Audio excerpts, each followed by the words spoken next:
प्यारे विद्यार्थी, कैसे हैं आप सभी? आप सभी का मैं स्वागत करता हूं। सभी विद्यार्थी फटाफट से जुड़ जाइए, वीडियो को कर दीजिए शेयर अपने दोस्तों तक।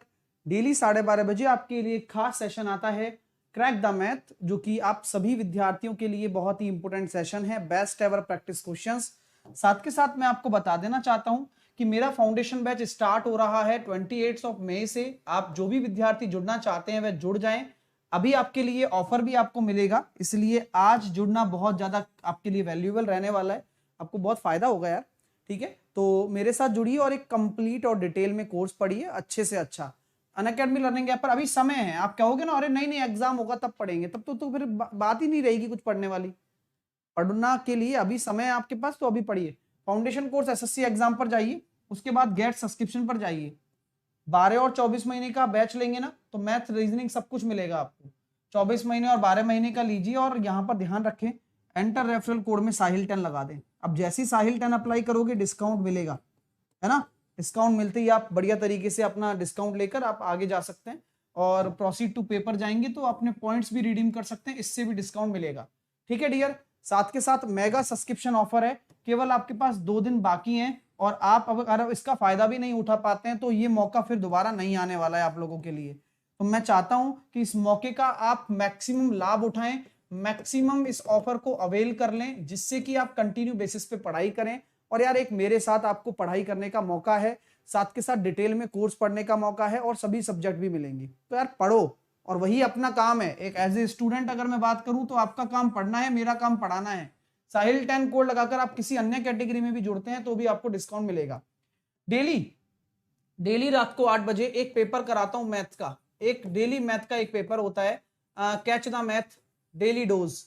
8 बजे डेली मैथ का पेपर ये जरूर लेना है। अगर आप में से जो भी विद्यार्थी स्टूडेंट इसको पढ़ रहा है, मजा आ रहा होगा उसको, ये मेरी गारंटी है। तो आप पढ़िए, क्योंकि आपका भविष्य सिर्फ और सिर्फ आपके ऊपर डिपेंड करता है कि किस तरह से आप पढ़ाई करते हैं। साहिल 10 कोड लगाकर आपको एसएससी एग्जाम में जाना है, स्पेशल क्लास में जाना है। मेरा नाम सर्च कर लेना, मेरी प्रोफाइल पर चले जाना, और मेरी प्रोफाइल पर जाने के बाद 8 PM वाली क्लास देख लेना। और 8 PM वाली क्लास देखने से पहले अगर कोई कोड पूछे, या किसी और के एजुकेटर की क्लास देखो कोड पूछे, तो साहिल 10 लगा दो। ये जहन में रहना चाहिए आपके, ठीक है डियर? अभी मैंने 11 बजे कोऑर्डिनेट ज्योमेट्री का पार्ट 4 पढ़ाया है। आप लोगों में से अगर किसी ने नहीं देखी है वीडियो, तो जाकर देखिए, बड़ा आनंद उठाइए। बहुत ही गजब की चीजें आज हमने सीखी हैं। ठीक है, चलिए अब हम चलते हैं होमवर्क के पहले प्रश्न की तरफ। इस प्रश्न का क्या उत्तर आप लोगों ने दिया, जल्दी से मुझे बताएं।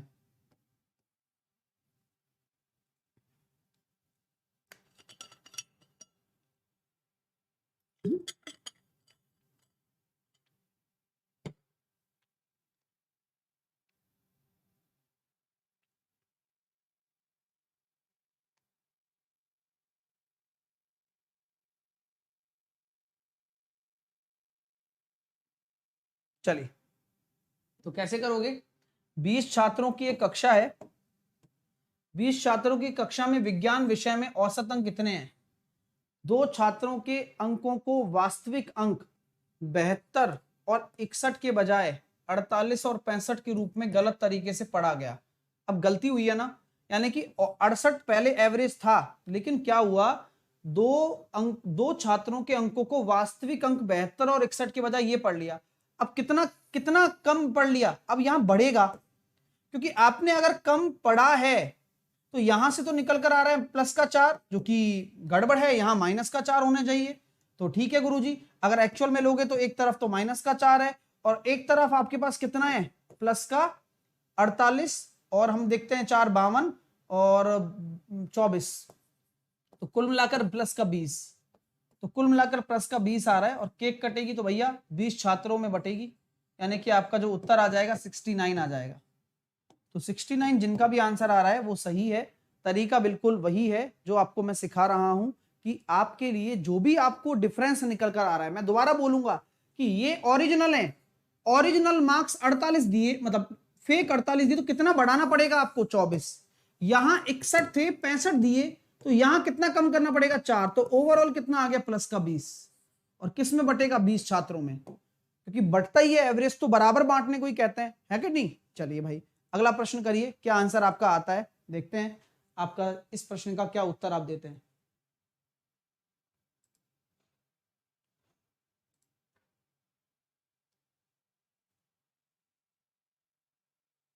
अब आई ना बात, अब आई ना बात मजे में। देखिए मैं कहता हूं भाई देखो सब कुछ आपको दिख रहा है यहाँ पर कि 10 की पावर में जा रहा है, यानी कि 2 की पावर तो कटेगी कटेगी, तो केवल आप फोकस किस पे करें, 10 पर करें। तो मैं यहाँ लिख सकता हूँ 10 की पावर माइनस का 10 डिवाइडेड बाई 10 की पावर माइनस का 4, तो कुल मिलाकर यहाँ कितना आ गया, 10 की पावर माइनस का 6, यानी कि आपका राइट आंसर कितना हो जाएगा, माइनस का 6। कैसी रही बताओ, कैसी रही। अब मैंने जो अप्रोच लगाई है आप लोगों को वह अप्रोच में सिखाना चाहता हूं, क्योंकि ये जो चीजें हैं ना एग्जामिनर के दिमाग को पढ़ने की चीजें हैं। आपको मैंने यही तो कहा कि भाई यहां पर आपको 10 के बारे में बोला है, केवल और केवल 10 के बारे में बोला है, तो मतलब किससे रखो, 10 से रखो केवल और केवल। अब आप कहोगे सर 2 का क्या, इस 64 का क्या, इसका क्या, इसका क्या, कोई लेना देना नहीं है। बोले क्यों सर, क्यों लेना देना नहीं है, अरे भाई वो तो कट जाएगा, वो तो कट ही जाएगा, तभी तो बचा है 10 केवल। ये लॉजिक की बात होती है ना, तो इस पे ध्यान दीजिए आप। नेक्स्ट, अब देखिए अगला प्रश्न।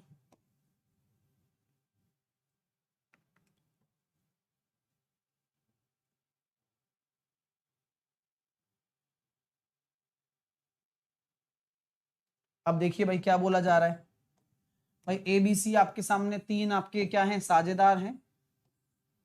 अब ए द्वारा प्राप्त राशि का 4 गुना बी द्वारा प्राप्त राशि के 6 गुने के बराबर है,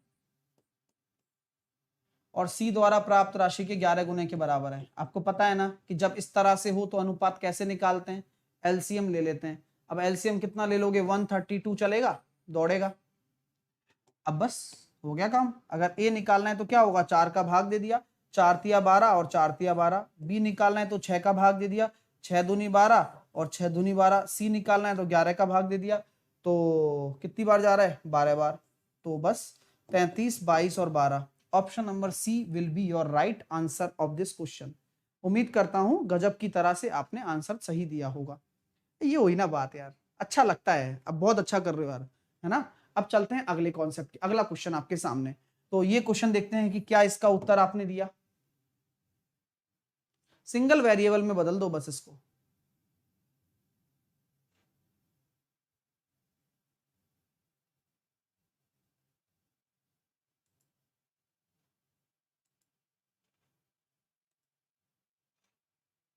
तो हम इसको कैसे करेंगे सर, देखिए जरा।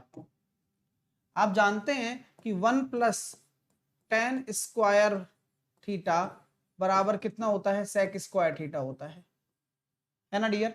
अब चाहे तो आप tan² को क्या लिख दे, tan² को लिख दें sec² थीटा, तो -1। तो tan² को मैंने लिख दिया sec² थीटा -1 बराबर 7, यानी कि यहाँ कितना हो गया, 2 sec² थीटा बराबर 8, sec² थीटा बराबर 4, sec थीटा बराबर 2। कब होता है, जब थीटा बराबर होता है 60 डिग्री, तो x की वैल्यू कितनी हो जाएगी, 60 डिग्री। तो 60 degree will be your right answer. Option number B will be your right answer. Well done. तो आपके 5 प्रश्नों में से कितने सही हो गए, 4 में से। तो मुझे लगता है कि चारों के चारों सही होने चाहिए थे, और अगर आप नहीं कर पाए हैं तो आप कोशिश करते रहेंगे तो हो जाएगा। अब चलते हैं 75 नंबर सेट का पहला प्रश्न आपके सामने। Jama पहनाइए।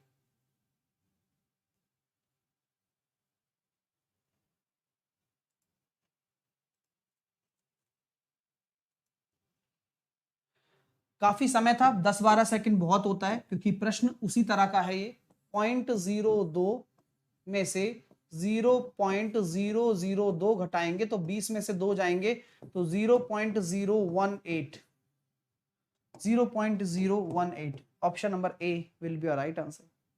Next one.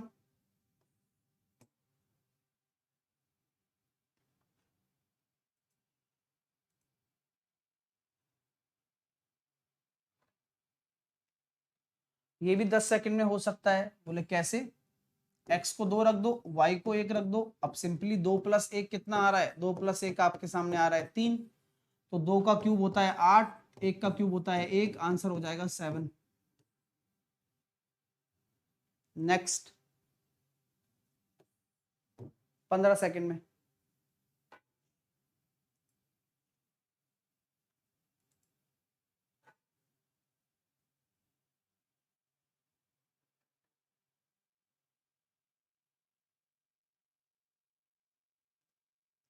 Times up, दो संख्याओं का योग आपका 15 है, उनके व्युत्क्रम का योग आपका दे रखा है आपको 1/2। तो इसको सॉल्व करेंगे तो x plus Y upon X Y बराबर आपका 1/2 आ रहा है। यहाँ से एक्स वाई निकालोगे तो 2 9 दूनी 18 हो गया, क्योंकि ये तो 9 है, तो इनमें से एक संख्या होगी।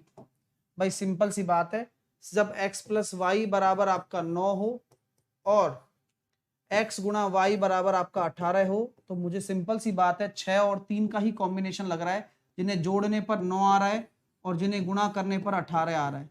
तो आपके सामने सिंपल सा है कि इनमें से एक निश्चित तौर पर होगी, 6 तो जरूर ही होगी। अब चाहे वो कोई भी हो, लेकिन 6 तो जरूर होगी, है कि नहीं? हाँ भाई, अगला प्रश्न करिए।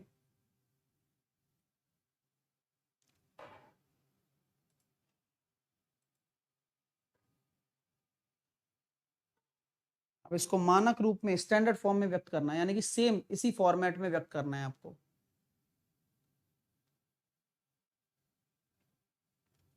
तो काफी इंटरेस्टिंग है सर। बोले करें कैसे ये बताओ। मैंने कहा सिखाया है तरीका। अब इन दोनों में से जो मिनिमम पावर है वो क्या है, 10 की पावर 8, इसको कॉमन ले लो। 10 की पावर 8 कॉमन लेती तो यहाँ कितना बचा, 14.96 इंटू 100, 10⁻² ही तो बचा, और माइनस था का 3.84।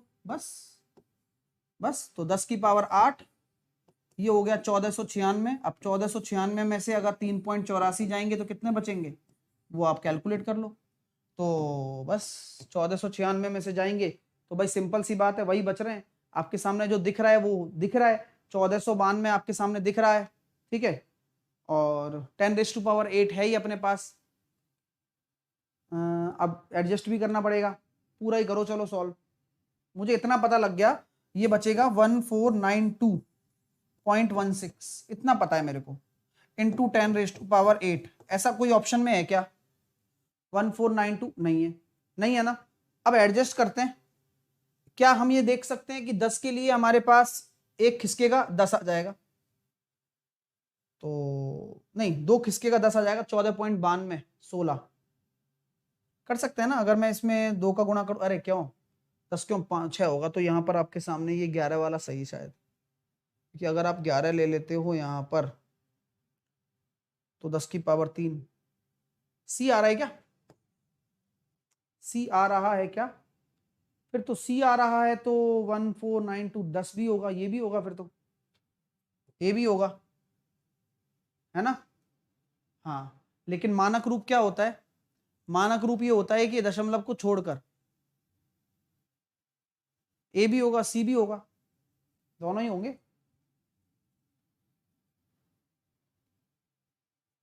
हाँ, है ना डियर, ए भी है तो सी भी है, भाई ए है तो सी है, 14 पॉइंट ये भी है तो सी भी है, फिर तो एक पॉइंट और खिसका दो, है कि नहीं, 10 की घात 11 कर दो, दोनों ही ले लो फिर, और क्या है।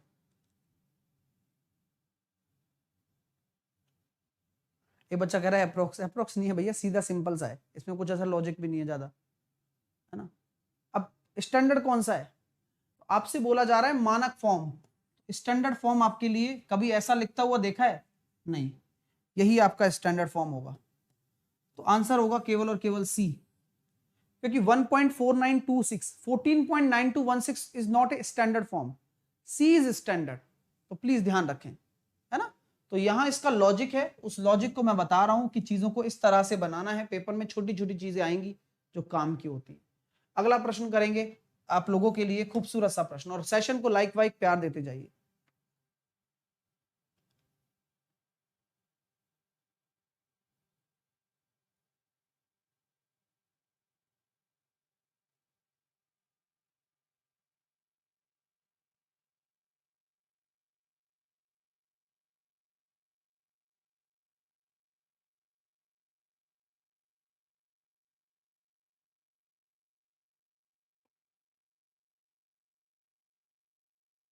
आइए, शांत जल में एक नाव को अपने गंतव्य स्थान तक पहुंचने और वहां से अपने प्रारंभिक स्थान पर वापस आने में कुल 15 घंटे लगते हैं। यदि यात्रा के लिए नदी के प्रवाह होने पर 16 घंटे की आवश्यकता होती है ना। नदी में प्रवाह होने पर 16 घंटे की आवश्यकता होती है। नाव और नदी की गति के बीच का अंतर आपका 15 किलोमीटर प्रति घंटा है।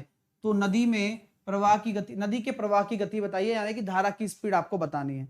अब आएगा मजा भाई। सेशन को बढ़िया तरीके से लाइक वाइक करते जाइए, क्वेश्चन बड़ा ही प्यारा है, क्वेश्चन पे प्लीज फोकस करिए। अभी मैं जैसा कि आंसर देख पा रहा हूं, आंसर मेरे पास कोई 4 दे रहे हैं, ज्यादातर स्टूडेंट सब लोग 4 दे रहे हैं। अब उन्होंने पता नहीं लॉजिक सही लगाया है या नहीं लगाया है, वो पता नहीं, लेकिन आप कोशिश करते हैं कि आपको एक बेहतरीन लॉजिक पढ़ाया जाए। क्वेश्चन को दोबारा से पढ़ लीजिए, जिससे कि आप में से किसी को कोई तकलीफ ना आए, है ना डियर। शांत जल में एक नाव को अपने गंतव्य स्थान तक पहुंचने और वहां से वापस आने में कुल इतना समय लगता है, पहुंचने में और वापस आने में, ठीक है।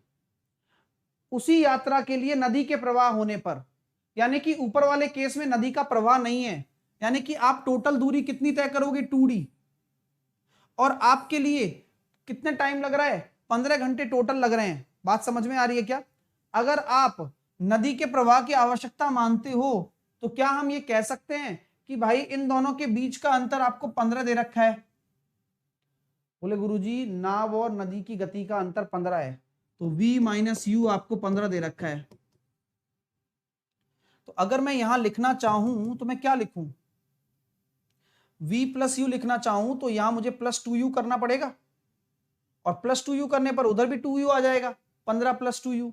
तो यहां पर हम ये कह सकते हैं कि अगर आपके लिए इन दोनों का अंतर अगर आपको 15 दे रखा है, तो आप ये मान लीजिए कि धारा की चाल आपके सामने, अगर कि डिफरेंस नहीं देना चाहिए, the difference between the speed of boat and the river is 15 kilometre per hour. तो आपको रिवर फ्लो निकालना है कि यार रिवर फ्लो कितना है, ठीक है सर। हाँ, अब बहुत प्यारा प्रश्न है। अब देखिए थोड़ा सा कंसेप्ट में थोड़ा लोचा है इसमें, पता है आपको। यहां 2 चीजें चल रही हैं, क्या? एक तो नाव का बहाव,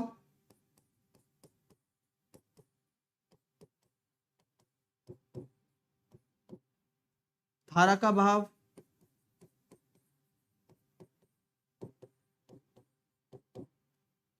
और रिवर का बहाव। अब ये तीनों चीजें मेंटर कर रही हैं यहां पर शायद, ठीक है। अब आंसर आने लग गए, ठीक है, देखते हैं क्या सही है क्या गलत है। तो अब यार कॉन्सेप्ट को थोड़ा सा पकड़ना, और मैं बिल्कुल आसानी से समझाना चाहता हूं। मैं कोई एक आसान लैंग्वेज ढूंढ रहा हूं जो आपके काम आ सके। कि शांत जल में एक नाव, यानी कि शांत जल है, कोई भी हलचल नहीं है, एक नाव अपने गंतव्य स्थान तक पहुंचने और वहां से अपने प्रारंभिक स्थान पर वापस आने में कुल 15 घंटे लगते हैं। मैंने बोला यहां से चली नाव, यहां पहुंच गई, यहां से यहां तक जाने में और आने में टोटल टाइम कितना लग रहा है? 15 घंटे। दूरी आपने मान ली d। उसी यात्रा के लिए नदी के प्रवाह होने पर 16 घंटे की आवश्यकता होती है, 1 घंटे एक्स्ट्रा। उसी यात्रा के लिए 16 घंटे ज्यादा लगते हैं। बस देखते हैं, अब कॉन्सेप्ट को थोड़ा पकड़ लेते हैं। यहां आपका 15 घंटे लगता है, ठीक है, लगता ही होगा। तो एक तरफ आपके लिए d प्लस 15 मान लिया मैंने भाई। 15 घंटे यहाँ पर हमने डिवाइड कर दिया टाइम से, तो स्पीड आ गई, स्पीड आ गई ना। बोलो, शांत जल में नाव को जाने में 15 घंटे लग रहे हैं, और अगर मैं यहाँ पर स्पीड की बात करूं तो टोटल दूरी अपॉन टोटल टाइम, ये आपका क्या हो गया? एवरेज स्पीड हो गया, ठीक है। बोले ठीक है सर, यहां तक तो कोई इशू नहीं है। अब बोला जा रहा है कि जल के प्रवाह में अगर आप जाओगे और आओगे तो 16 घंटे लगेंगे। तो यहां हम ये कह सकते हैं डी दूरी अगर मैं इसी एवरेज स्पीड से तय करता हूं, 2d plus 15 plus x plus, या फिर मैं इसको बोल देता हूं v u, और d दूरी में तय करता हूं 2d प्लस 15 माइनस का u बराबर 16, है क्या नहीं भाई? अब फ्लो भी आ गया, वाटर फ्लो भी आ गया यहां पर जो जो दिख रहा है मेरे को, तो ठीक है, लिख दिया तो लिख दिया। अब इसको पूरा सॉल्व करो। बड़ी माथा पच्ची लग रही है यार, मजा नहीं आ रहा मेरे को। और v माइनस यू दे रखा है, और फिर एवरेज स्पीड का अंतर। कोई गड़बड़ है क्या? हाँ, v बराबर अपन, अब वैल्यू पुट से तो ये हो जाएगा, वैल्यू पुट से तो कोई दिक्कत आएगी नहीं। अगर मैं 10 लेता हूं तो पॉसिबल नहीं है, 10 तो मेरा पॉसिबल ही नहीं है। 6 लेता हूं तो ये हो जाएगा कितना, 9 और 6, और 4 लेता हूं तो ये हो जाएगा 11 और 4, और 5 लेता हूं तो 10 और 5, तो यहां तो आ गया टोटल 15। और यहां पर अगर हम दूरी को फ्लो में ले रहे हैं तो 15 और 10, तो वैसे आ जाएगा 150 आपकी दूरी हो जाएगी फिर, है ना। 10 + 5 और 10 - 5, देखिए। हाँ, एक बार मैं इसको वैल्यू पुट से एक बार लेके देखता हूँ थोड़ा सा। मैं अगर लेता हूँ कि भाई 10 v बराबर आपका मैंने बोल दिया 10 हो गया, u बराबर आपका 5 हो गया। अगर आप टोटल दूरी तय करना चाहते हो तो 15 घंटे आपको लगे, तो टोटल दूरी आपकी कितनी हो गई, 150 हो गई, क्योंकि आप पहले शांत जल में जा रहे हो और आने जाने की टोटल 15 घंटे लग रहे हैं, तो टोटल दूरी आपकी 150 हो गई क्या? बोले ठीक है सर। अब 150 दूरी को, अब उसमें से आप आधा हिस्सा 75 धारा की दिशा में तय कर रहे हो, तो 15 और ये हो गया 10 + 5 15, और आधी दूरी कितने में तय कर रहे हो, 10 - 5, तो ये हो गया 15 × 5 = 75, और ये कितना लग रहा है, 15 और 5 20, तो टोटल लग गया 20 घंटे।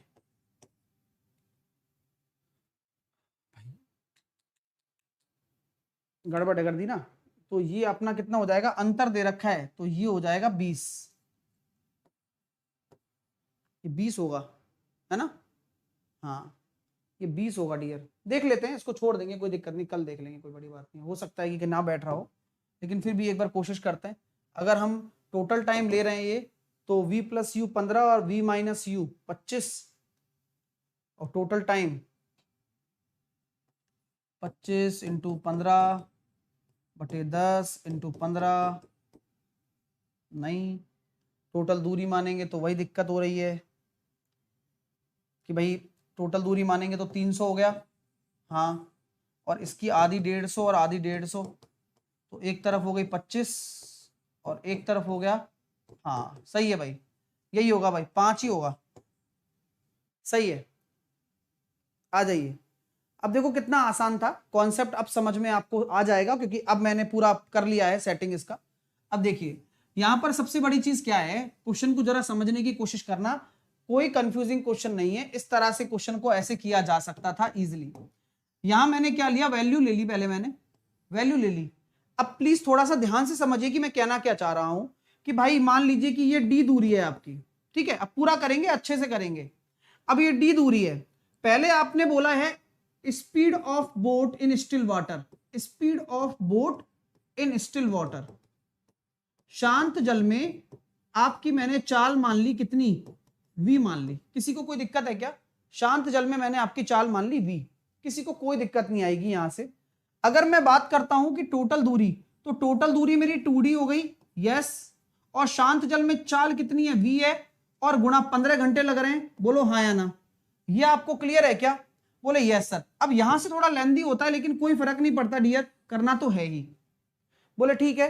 अब यही बोल रहा है कि अगर आप डी दूरी से जा रहे हो और धारा की दिशा में जा रहे हो, तो यहां हम ये कह सकते हैं डी दूरी में धारा की विपरीत दिशा v - u, और धारा की दिशा में जाओगे डी दूरी v + u।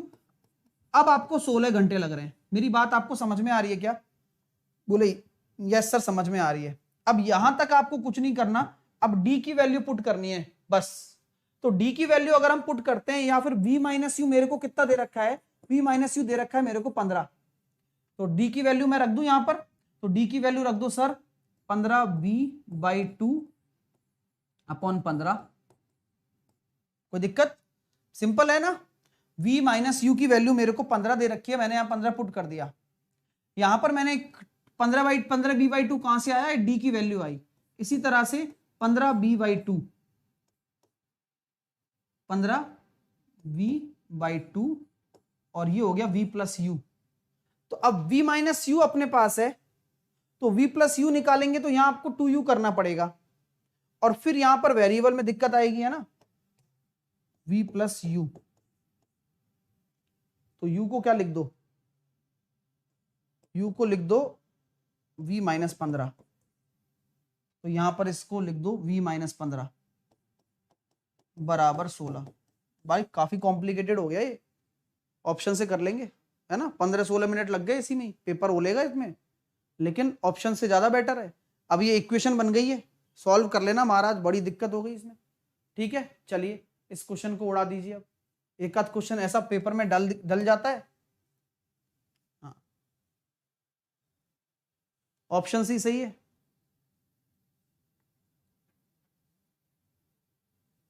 बताओ कितना लेंदी हो जाता है खामों का, ऐसे क्वेश्चन को दूर से ही छोड़ दिया करो। साइन थीटा बराबर क्या हो गया? कॉस थीटा हो गया। वैल्यू से कर लेना है ना, ज्यादा अच्छा है, वैल्यू से कर लेना। अब मैं दोबारा देखना नहीं चाहता इसको अभी, है ना। हाँ, काफी टाइम वेस्ट कर दिया। थीटा बराबर कितना हो गया? 45। तभी होते हैं दोनों बराबर। अब 45 रखोगे तो कितना हो जाएगा? तो ये हो जाएगा 1/√2 का पावर 4, ओके, प्लस 1/√2 की पावर 4 प्लस 1। तो ये हो जाएगा सर 1/4 प्लस 1/4 प्लस का 1, तो ये हो जाएगा 1/2 यानी कि 3/2। तो 3/2 आपका राइट आंसर आ रहा है क्या इसका? Option number B. नेक्स्ट, ओ इसको करो।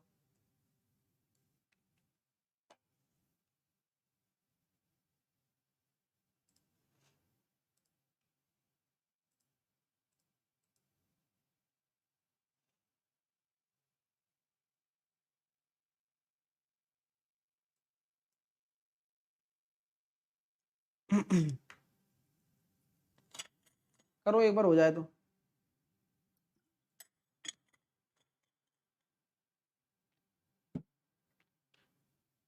ये ग्रुप डी में आया हुआ है, ये आपके ग्रुप डी में आया हुआ है।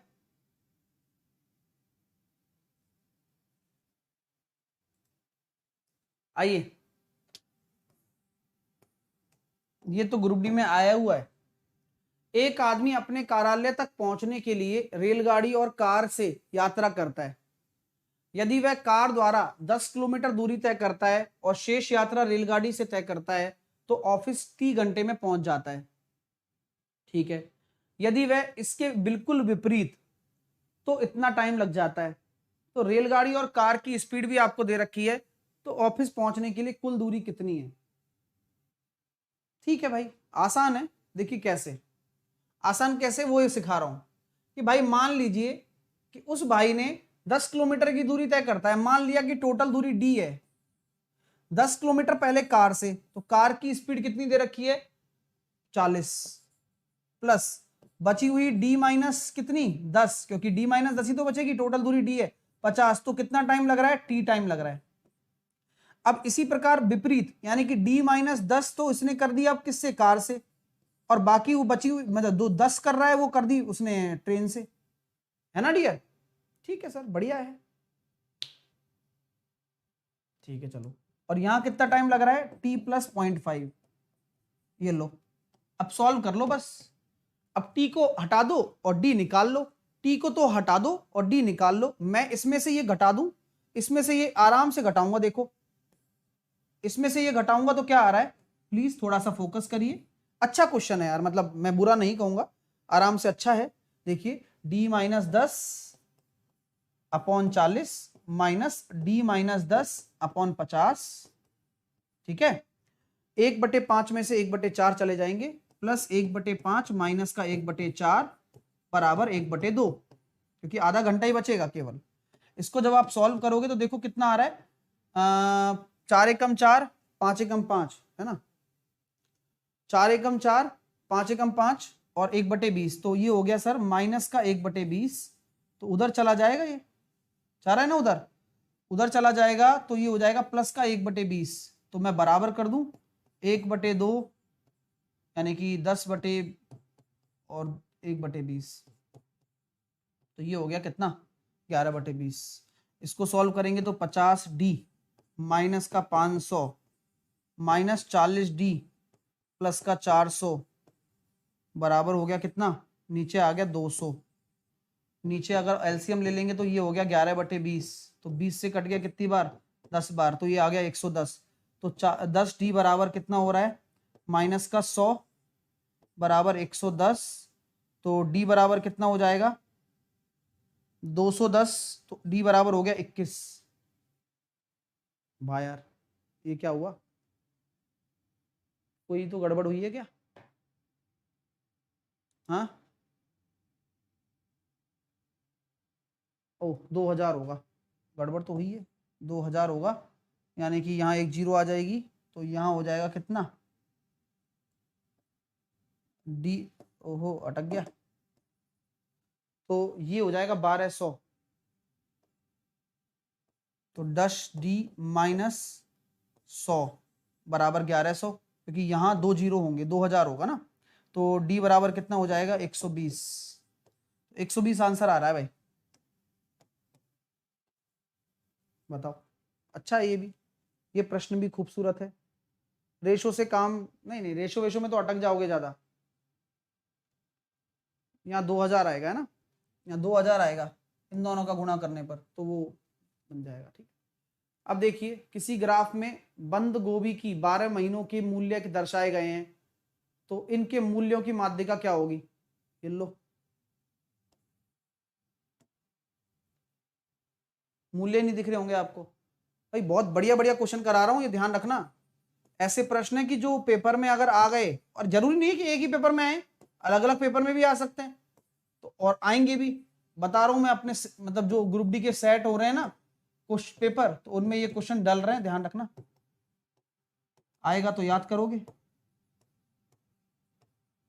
तो ये आपके सामने क्या दे रखा है, ये मूल्य दे रखे हैं, इनकी माध्यिका निकाल दो सर। तो इनकी माध्यिका निकालने के लिए सबसे पहले आपको क्या करना होगा, इनको अरेंज करना होगा और इसकी माध्यिका निकालिए।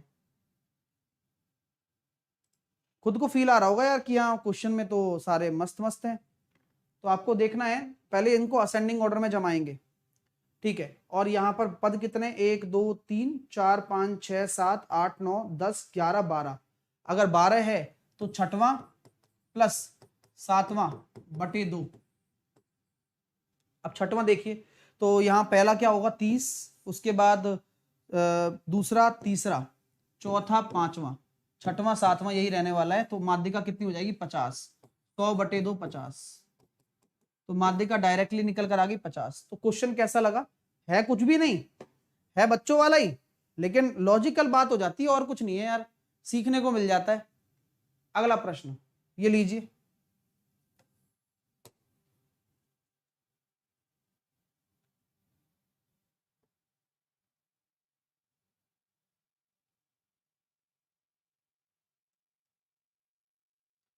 क्या बोला जा रहा है भाई, एक्स और वाई की वर्तमान उम्र का अनुपात दे रखा है 5 साल पहले 5:7 था, वाई की वर्तमान आयु, तो 4 7 या 21 5 के 20, तो एक रेशो बराबर कितना हो गया 5 दूनी 10, तो वाई की वर्तमान आयु बोली गई है 40 साल, 40 ईयर ओल्ड। लाइक वाइक करते रहिए। अगला प्रश्न आप लोगों के सामने, आंसर दीजिए।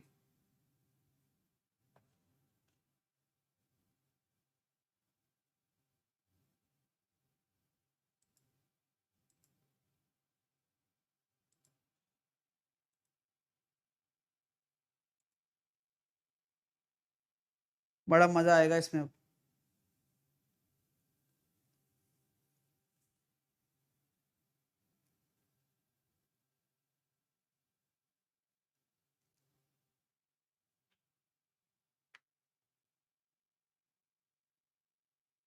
अब बोला जा रहा है क्या कि यह एक लाइन है, यह एक लाइन रेखा ये बिंदुओं इससे निर्मित रेखाखंड को विभाजित करती है, तो किस अनुपात में डिवाइड करेगी ये बोला गया है, किस अनुपात में डिवाइड करेगी ये बोला गया है, आपको निकालना है। तो बात डिस्कस करते हैं, चीजों को समझने की कोशिश भी करते हैं कि कैसे आपके सामने ये होगा। तो रेखाएं आपके सामने ये है। अब इनसे अगर आप रेखा बनाते हो तो क्या बनता है, 2 पॉइंट फॉर्म है, y माइनस वाई वन, तो ये x1 y1 है, ये x2 y2 है। तो y minus Y one, m क्या हो जाएगा वो आप जानते हैं, x minus x1। Sir m क्या होगा, m बराबर हो जाता है y2 माइनस वाई वन, तो -2 माइनस का 5 x2 माइनस x1, तो ये हो गया सर माइनस का 3/3। तो सर जो स्लोप आ रहा है वो आ रहा है माइनस का 1। तो इक्वेशन बनाई मैंने, y माइनस का 5 माइनस का 1 x माइनस का 2, y माइनस का 5 माइनस का x प्लस का 2। तो एक इक्वेशन बन रही है y प्लस एक्स बराबर 7। किसी को कोई दिक्कत है क्या, एक समीकरण निकल कर आ गई y प्लस एक्स बराबर 7। बोले सर कोई इशू नहीं आया, आराम से समझ में भी आ गया। मैंने कहा बस यही तो चीज है जो आपको समझनी है कि भाई आपको y प्लस एक्स बराबर आपने 7 निकाला। अब यहां से आपका कौन सा इन दोनों लाइनों का प्रतिच्छेदन बिंदु आ रहा है, यानी कि इंटरसेक्शन पॉइंट निकालना है। 3x प्लस 2y बराबर 17 और 2x प्लस 2y बराबर कितना हो जाएगा, 7 दूनी 14। इंटरसेक्शन पॉइंट निकाल रहा हूं, माइनस किया माइनस किया माइनस किया तो x बराबर निकल कर आ गया 3 और y बराबर निकल आ जाएगा 4। तो आपका जो इंटरसेक्शन पॉइंट आ रहा है वह आ रहा है 3 और 4। ये बात आपको क्लियर हो गई क्या, यस सर, ये आ गया 3 और 4 इंटरसेक्शन पॉइंट। तो आपको यार ये समझ में आना चाहिए कि 2 5 और 5 2, 2 5 और 5 2 कहां होंगे, 2 5 अगर मैं निर्देशांक में इनको जमाऊं ना, निर्देशांक में मैं अगर इनको जमा रहा हूं 2 5 को, तो 2 और 5 यहां कहीं होगा बेचारा, और 5 2 कहां होगा, 5 और 2 यहां कहीं होगा। तो ये हो गया 2 5 और ये हो गया 5 2। ठीक है, ठीक है गुरुजी, कोई दिक्कत नहीं है, ये लाइन हो गई एक। और 3 4 किधर होगा, 3 4, तो 3 इधर और 4 इधर, ये हो गया 3 4। अब आपको पता लगाना है कि ये किस अनुपात में एक दूसरे को काटेंगे, m अनुपात n, m अनुपात n में काट रहे हैं मान लिया मैंने। ठीक है, मैंने किस में काट लिया, m अनुपात n में काट रहे हैं, फर्स्ट क्वाड्रेंट में आ रहा है। अब आपको ये लॉजिक पहले से ही पता है कि सर इसका तो हम निकालने का तरीका जानते हैं कि क्या मान लो, लैम्बडा अनुपात 1 मान लो, बोला था ना सुबह 11 बजे, बोला था सर। अगर मैं x कोऑर्डिनेट में ही लगा रहा हूं तो x कोऑर्डिनेट बराबर लैम्बडा जाएगा इस वाले के साथ, तो 5 लैम्बडा प्लस, क्योंकि इंटरनल डिवीजन है, ठीक है गुरुजी, तो 5 लैम्बडा और 1 into 2 upon m plus n, यानी कि लैम्बडा प्लस 1। देखो 2 सेकंड में आंसर आ जाएगा। तो लैम्बडा 3 लैम्बडा प्लस का 3 बराबर 5 लैम्बडा प्लस का 2। सॉल्व करने पर कितना आया, किसी को कोई दिक्कत है क्या, 3 लैम्बडा प्लस का 3 और 5 लैम्बडा प्लस का 2, किसी को कोई दिक्कत, देखते जाइए बस। तो यहां से कितना निकल कर आ रहा है गुरुजी, निकल कर आ रहा है 2 लैम्बडा बराबर 1 और लैम्बडा बराबर आ रहा है 1/2, यानी कि आपका जो अनुपात आएगा वह 1:2 आएगा, ऑप्शन नंबर डी। मजा आया क्या, हाँ बिल्कुल मजा आएगा डियर, आप बस पढ़ते जाइए, आपको इतनी प्यारी प्यारी चीजें सीखने को मिलेंगी कि आपका दिल खुश हो जाने वाला है। ठीक है, अगला प्रश्न करिए।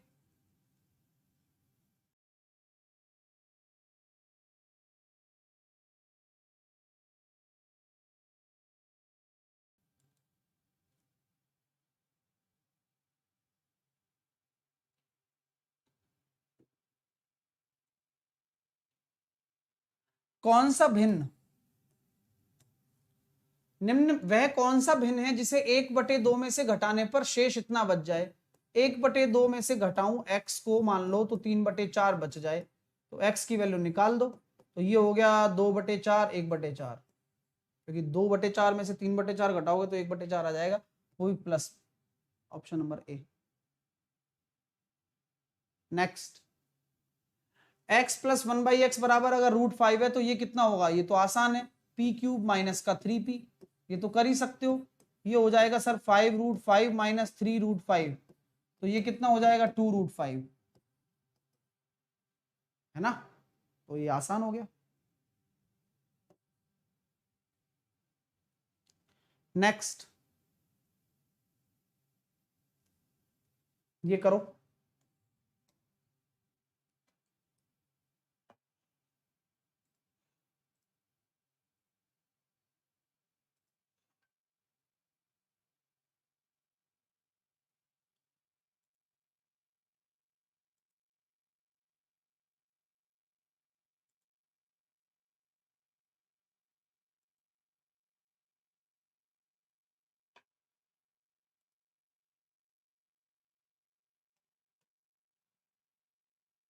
किसी का माइनस माइनस तो नहीं आया ना?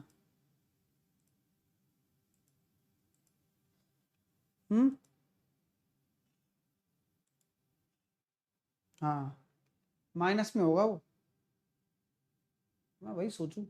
यहाँ क्या बोला जा रहा है कि वह कौन सी भिन्न है जिसे 1/2 में से घटाने पर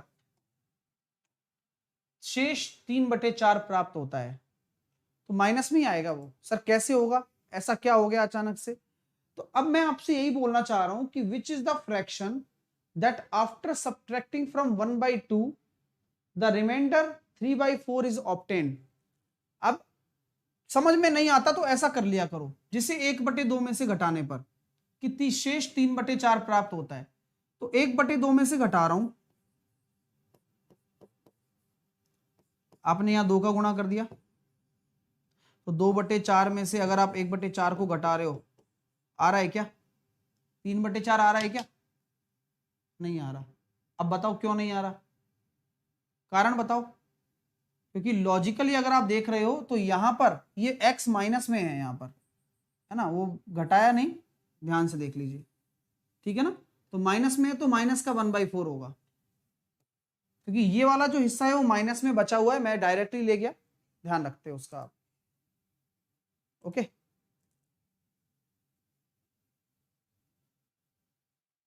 नेक्स्ट, ये देखिए ये बढ़िया क्वेश्चन था यार, है ना। साइन थीटा बराबर कितना है? साइन थीटा बराबर 4/5 है, ठीक है। अगर मैं यहां पर एक ट्राइंगल बना लेता हूं, तो ये आपका थीटा हो गया और ये आपका हो गया लाल बटे कक्का, यानी कि ये लंब है और ये आपका कर्ण है, तो ये आपका 3 हो गया। क्या यहां तक आप में से किसी को कोई आपत्ति तो नहीं है? हाँ माइनस का 1/4 होगा, मैंने कर दिया ना वो, क्योंकि ये माइनस है ना, तो यह माइनस एक्स ही आएगा, तो ये अपने आप माइनस एक्स है तो ये 1/4 आ रहा है, तो आंसर कितना हो जाएगा माइनस का 1/4, ठीक है। बी, माफ कीजिए मैं लगा दोबारा वो माइनस, ठीक है। तो यहां तक किसी को कोई आपत्ति है क्या जो मैंने यहां लिखा है आपके लिए?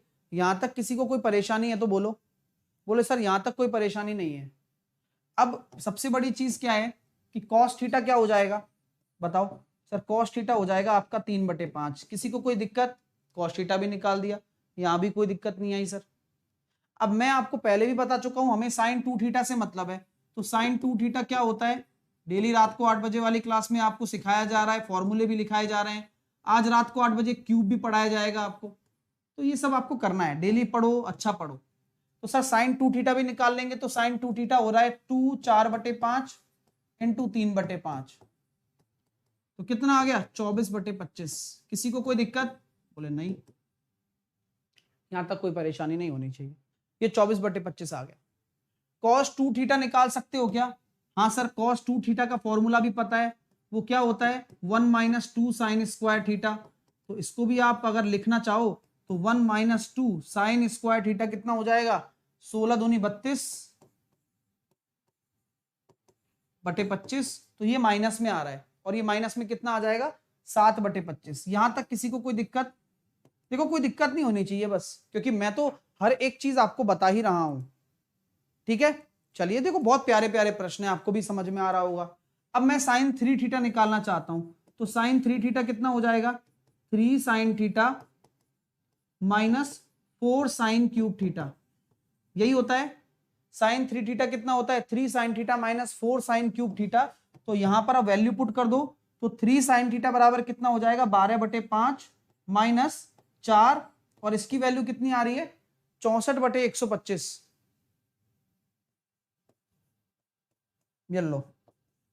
और सॉल्व करने पर 25 का इधर गुणा करूंगा, 25 का इधर गुणा करूंगा, तो पूरा जब आप इसको पूरा सॉल्व कर देंगे तो आपके सामने 44/125 निकल कर आ जाएगा। अब इसको सॉल्व कर लो, सारी वैल्यू पुट कर दो यहां पर, सारी वैल्यू। तो साइन 2 थीटा हो जाएगा सर 24/25, कॉस 2 थीटा हो जाएगा 7 माइनस का 7/25, और ये हो जाएगा 44/125। अब भले ही इसको सॉल्व कर लो, कुछ भी कर लो, 5 से गुणा किया, 7 पंजे 35, आप 44 में से आपके 35 चले जाएंगे तो कितना बचेगा, 9 बचेगा, है ना। तो 24 इंटू 9 216/3125। तो जिसका भी राइट आंसर 216/3125 आ रहा है वही सही है। हाँ, थोड़ा सा लेंदी है, आज प्रश्न थोड़े से अच्छे मैंने डाले हैं यहाँ पर, तो उम्मीद करूंगा कि आप बस अच्छे से सीखते रहें, है ना। ठीक है, अगला प्रश्न करिए इसी बिहाफ पर।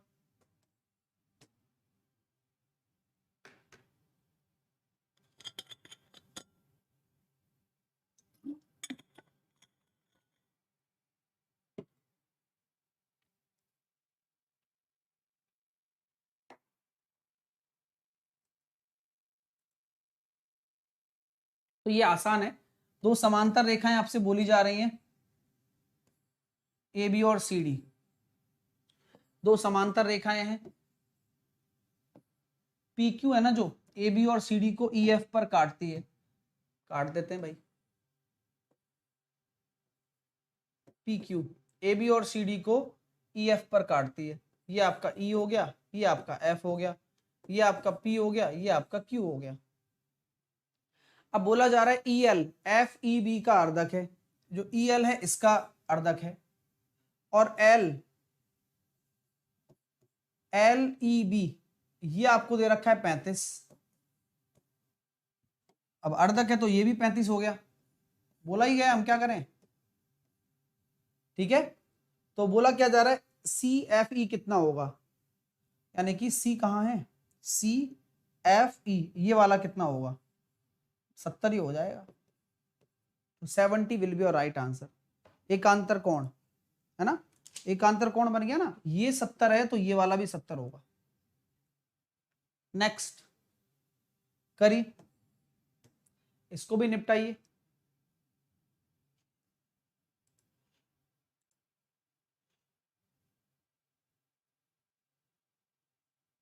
तो ये तो देखती बन रहा है डियर, देखो सर देखती कैसे बनता है बताओ। मैंने कहा भाई देखो यहां अर्धवार्षिक के हिसाब से पूछा जा रहा है, तो रेट आपको अब 20 नहीं लेनी, 10% लेनी है, और जो टाइम आएगा वो डबल आएगा, तो एक्चुअल में आपको आधा करना है। अब वहां जब इसको 5 से आप काट रहे हो, तो 5 से आप जब काट रहे हो तो ये हो गया 10,000, और ये कितना हो गया 5 से काटने पर, 5 एकम 5, 5 बचे कितने, 1 15 हो गया, 5 तिया 15, 5 तिया 15 और 5 एकम 5, यानी कि अब 0 से 0 कट गया। तो आपको 1000 से 1331 आने का मतलब समझ में आ रहा है कि time according to half yearly 3 साल है, अकॉर्डिंग टू हाफ ईयरली 3 साल है, तो एक्चुअल में टाइम कितना है, एक्चुअल में टाइम हो जाएगा 1.5 साल, क्योंकि ये एक्चुअल टाइम आपको लेना है। हमेशा याद रखना इस तरह के प्रश्नों में ये चीज हमेशा दिमाग में रखनी है, हाफ ईयरली ये टाइम नहीं देना। वैसे हाफ ईयरली के हिसाब से 3 साल हुआ है, लेकिन था वो 1.5 साल, है ना। चलिए नेक्स्ट,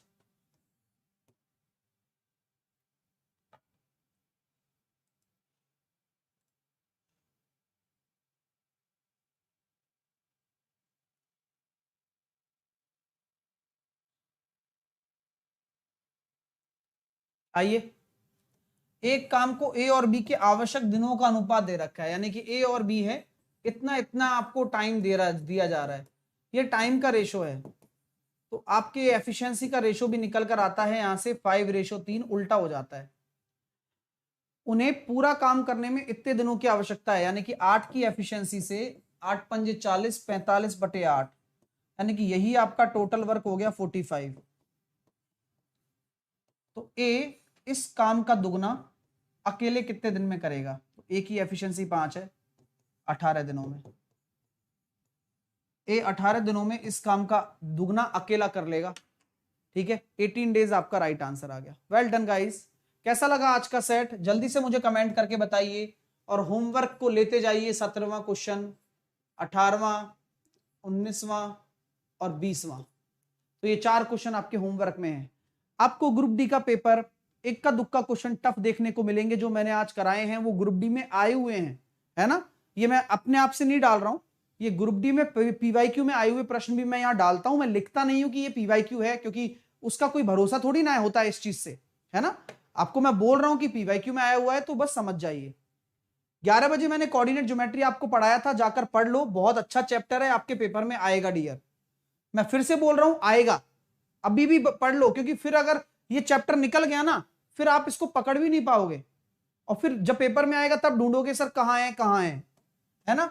देखिए, डेली रात को 8 बजे आपका एक पेपर होता है मैथ्स का, आप डेली उस पेपर को लगा रहे हो ना, डेली एक पेपर अनअकैडमी पर रात को 8 बजे डेली लगाइए। साहिल 10 कोड लगाकर स्पेशल क्लास में आपको जुड़ना है, मेरा नाम सर्च कर लेना और मेरी प्रोफाइल पर जाने के बाद 8 PM वाली फ्री क्लास आप देख लेना, और कोई आपसे कोड पूछे तो साहिल 10 लगा देना, इनवाइट कोड फ्री प्लान के लिए। चलिए, साथ के साथ मेरा न्यू फाउंडेशन बैच लॉन्च हो गया है और चालू हो रहा है 28 तारीख से। आज आपके लिए लास्ट डे है, लास्ट डे आपके लिए बचा हुआ है। अगर आप जुड़ते हैं तो आपके लिए काफी बेनिफिट आपको मिलना होगा और मिलेगा भी। मेरे साथ जुड़िए और एक कंप्लीट तैयारी करिए, A4 साइज PDF सब कुछ, और मैथ ही नहीं मिलेगी आपको, सभी सब्जेक्ट की तैयारी कराई जाएगी। अनअकैडमी पर SSC एग्जाम में जुड़ना है, गेट सब्सक्रिप्शन पर जाइए, सारी सब्जेक्ट आपको मिलेंगी। 12 और 24 महीने का बैच लीजिए और साहिल 10 एज ए कोड लगाकर आप मेरे साथ अच्छी तैयारी कर सकते हैं और मेरे साथ कनेक्ट हो सकते हैं। तो जुड़िए डियर, एक बेहतरीन प्लेटफॉर्म तैयार करते हैं आप लोगों के लिए और सिलेक्शन के लिए, ठीक है। क्योंकि जब जॉब लग जाएगी ना, उस दिन आप बहुत याद करोगे इन चीजों को कि यार मेहनत की थी पढ़ने के लिए और वो पाया भी है हमने। तो बस आपके पॉइंट भी रिडीम कर लेना आप, जो भी आपको एक्स्ट्रा पॉइंट मिलते हैं, क्योंकि लास्ट ये तो एक दिन बचा है, ये मैं 2 दिन, ये तो कल का था, केवल अभी एक दिन बचा है जो कि आज का। तो आप जुड़ जाइए और बढ़िया तरीके से पढ़ाई करिए, ठीक है। क्योंकि आपको अगर 12 महीने का लोगे तो ही 2 महीने का मिलेगा, 24 महीने का लोगे तो 4 महीने का फ्री मिलने वाला है। लास्ट ऑफर है, साहिल 10 कोड लगाकर आपको जुड़ना है अनअकैडमी पर, ठीक है डियर। चलिए, तो मेरे कोर्सेस में आप जुड़े, मैं पढ़ा रहा हूं वहां पर बहुत अच्छे तरह से, और कोई सपोर्ट चाहिए तो साहिल सर सपोर्ट टेलीग्राम ज्वाइन कर सकते हैं आप, ठीक है। तो लाइक करिए, टेक केयर, अपना ध्यान रखिए, ठीक है, बढ़िया। तो अब मिलते हैं अपन कब, फाउंडेशन बैच में 5 बजे शाम को, जो कि मेरा चलता है, और साथ के साथ रात को 8 बजे कैच द मैथ में, लिंक मैं कमेंट बॉक्स में डलवा दूंगा। अपना ध्यान रखिए, take care, love you all.